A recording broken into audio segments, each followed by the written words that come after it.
Hello students, welcome to biology class. Today we are going to discuss about respiration in human beings. Now you all know what is the importance of respiration in the body. Just because of the respiration there is production of energy, and this energy makes us able to perform all the life activities. So first of all, this is the topic human respiratory system. Now this human respiratory system, it consists of two important parts. First is respiratory organs. Now this respiratory organ includes respiratory tract. In this respiratory tract, the nasal chamber, trachea, bronchi, bronchioles, all this comes under respiratory tract. Second is a pair of lungs. So we are having two lungs, the right one and the left one. So these two, respiratory tract and a pair of lungs, these are the part of respiratory organs. Now second important part is accessory organs. It includes thorax, rib cage and diaphragm. So thorax is the airtight space, okay, which protects the lungs, and outside the thorax there is rib cage, and this diaphragm, it is a C-shaped structure which lies just below the rib cage.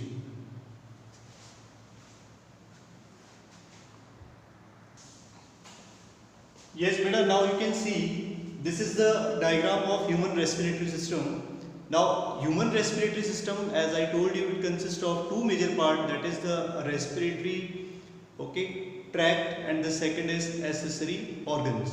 Now in respiratory tract we have nasal chamber, we have trachea, larynx, pharynx, bronchi and bronchioles. Okay, so you can see better, this is the mouth cavity, and just above the mouth cavity you can see there is nasal passage. So this nasal passage is for the passing of the air inside. Now this nasal passage or this nasal chamber, it consists of hairs, and hairs play a major role in trapping the dust particles as well as the mucus which is present inside this nose, the two openings. Okay, it lubricates or it moistens the air and it makes the air warm. Okay, so the important role of hair is to trap the dust particle as well as the mucus inside the nose. It traps germs and it makes the air moist. Okay, now you can see here beta, there is a structure, this is known as epiglottis, which prevents the entry of food into the windpipe. So windpipe is trachea. Now you can see beta, here this is the pharynx. Just after this nasal chamber we have a space which is known as pharynx, and this pharynx then it leads to larynx.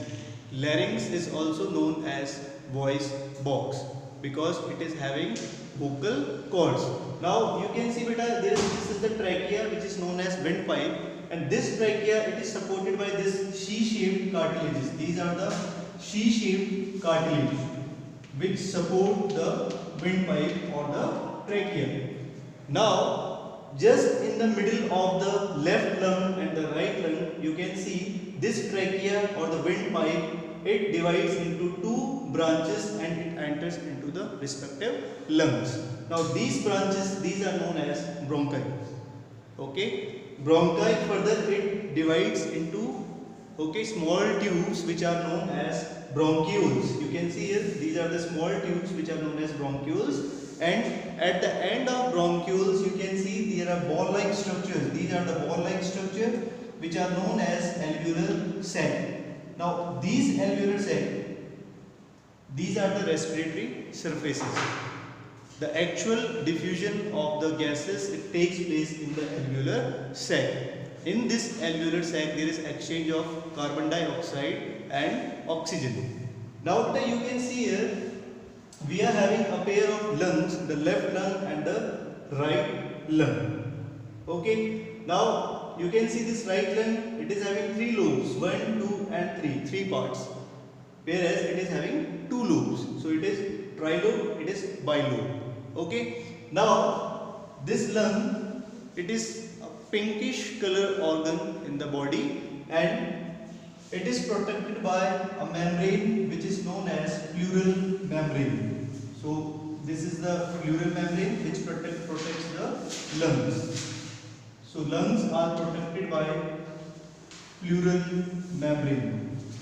Okay, and in between the wall of the lungs and this pleural membrane, a liquid is present which is known as pleural fluid. Now this pleural fluid, what it does, it protects the lung and it makes it lubricated. Okay, so this is pleural membrane. Pleural membrane.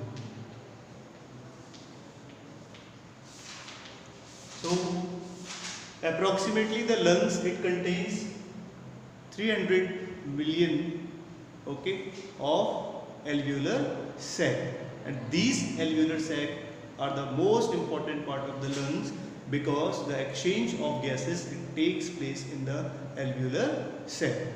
So you can see now just below this lung there is a C-shaped structure which is known as diaphragm. So diaphragm plays a major role during the process of inhalation and exhalation.